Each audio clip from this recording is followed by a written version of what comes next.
Well, Scottish Scheffler still leads at the moment. He's 7 under par. He's only a shot clear. They're still in the early stages of their front nine at the moment. Nobody else really making a big move. Morikawa remains just behind him. Tiger Woods finished 5 over today, finishing on 16 over par, but it's just great to see him back, and particularly with the first 2 rounds that he played to make the cut as well. We're talking in this middle hour. It's going to be part of our podcast on Wednesday, Back in the Stand, where we've been looking at some of the experiences for football fans, but for fans in racing and other sports too, where things have begun again at times to get out of hand. They always have been a little bit there. There's been many hooliganism problems down the many decades, of course, since the 60s.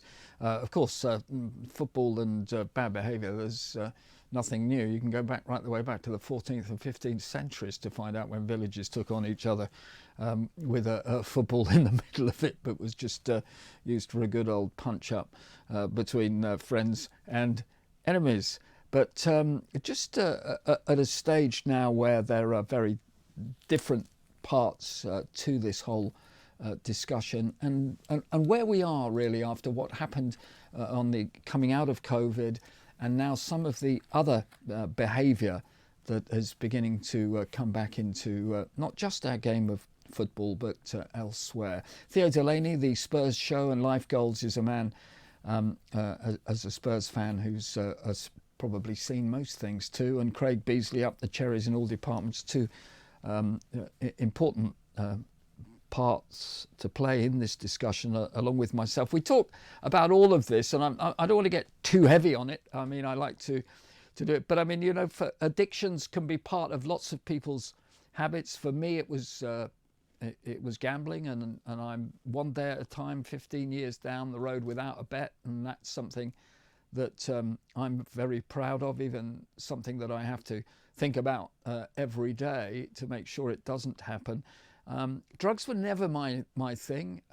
We drank a lot of alcohol when we were youngsters as well, and I was a bit of a stupid little kid at times, standing behind the goal at Cambridge United, not really know what was going on in those 70s and into the early 80s before I started to cover hooliganism in the sport and the bad side of it. And Theo, if I could come to you first and then Craig to you, these days the tools are so different with social media and the ability to say, look at me, to certain members of the community that want to look at that sort of thing and find modern day heroes that aren't at all. It's quite a complex issue, this one, Theo, isn't it?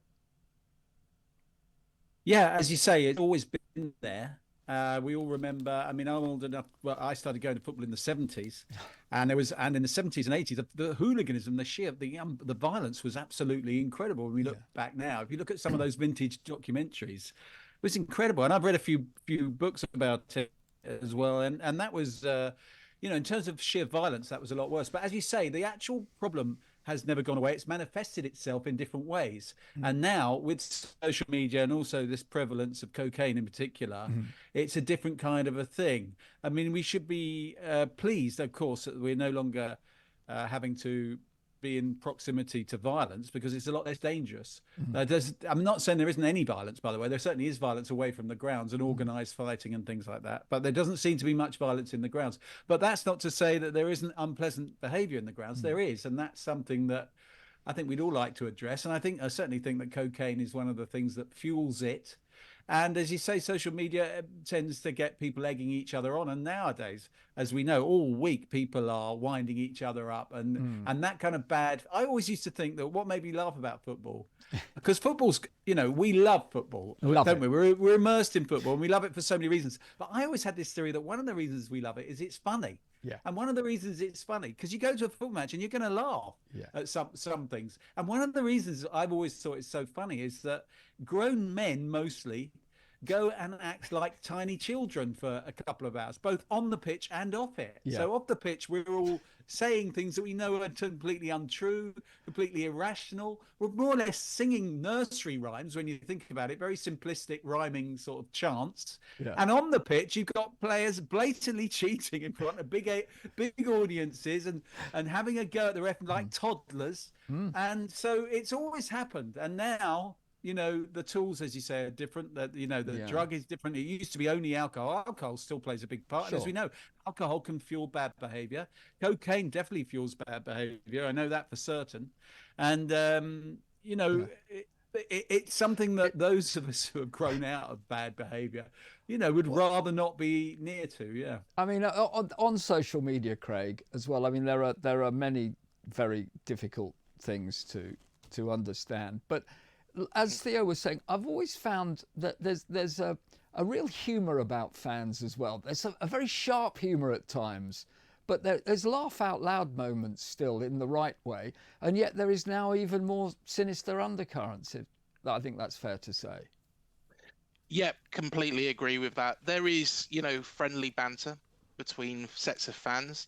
And in fact, I've got on with a lot of fans of opposition clubs, and, made some really, really good friends. Mm.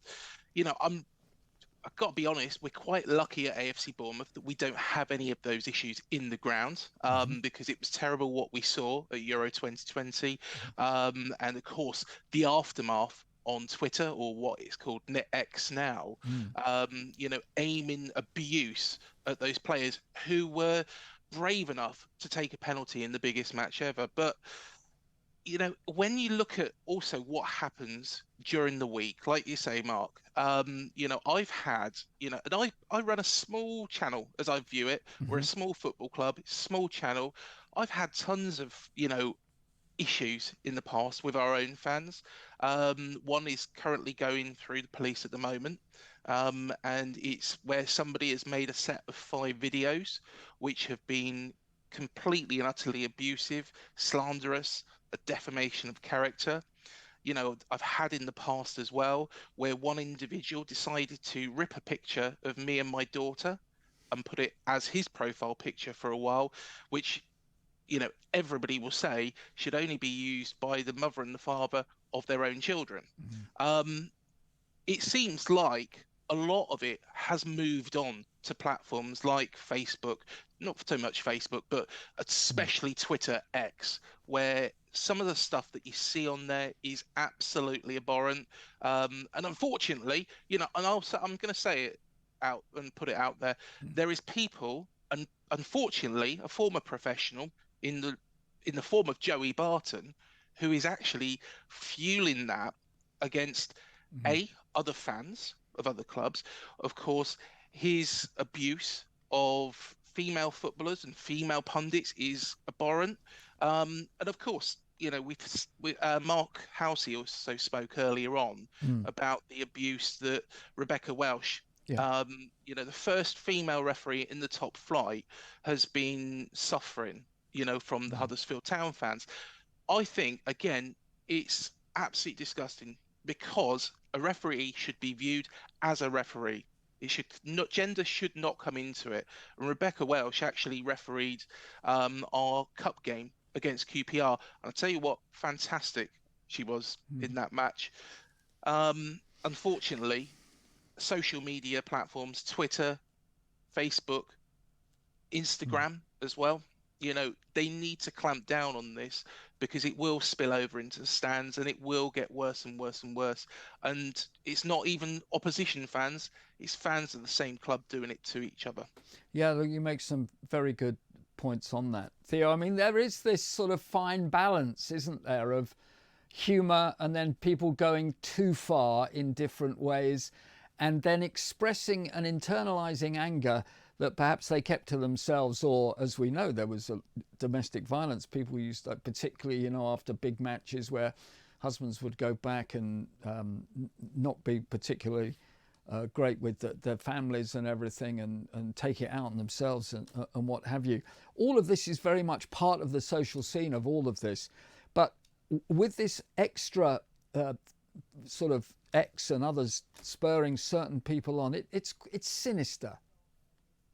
Yeah, unfortunately, in the old days, I hope we don't sound like a bunch of old No, in the no. good old days. But I think in the old days, before social media, if you were someone like, for example, Joey Barton, who's just been mentioned, and Yeah. you wanted to bring attention to yourself and have nasty views and say nasty things, you'd be shouting at yourself. And a lot of people did that, got drunk, and ended up doing it to themselves, shouting to themselves in the street. But now there is a way of bringing attention on yourself, and getting attention and getting people talking about you, and that is social media. So unfortunately, the medium, also you can do really great things with it as well. Lots Sure. of very good causes of and there's very good like people get to meet each other. Craig was saying he's met other people through it have been very good. So it's the medium, but the medium it is a way for people to amplify these unfortunate views and to escalate bad feeling, and that's obviously a terrible thing. But I think it's also important, I think you've said it before, you said it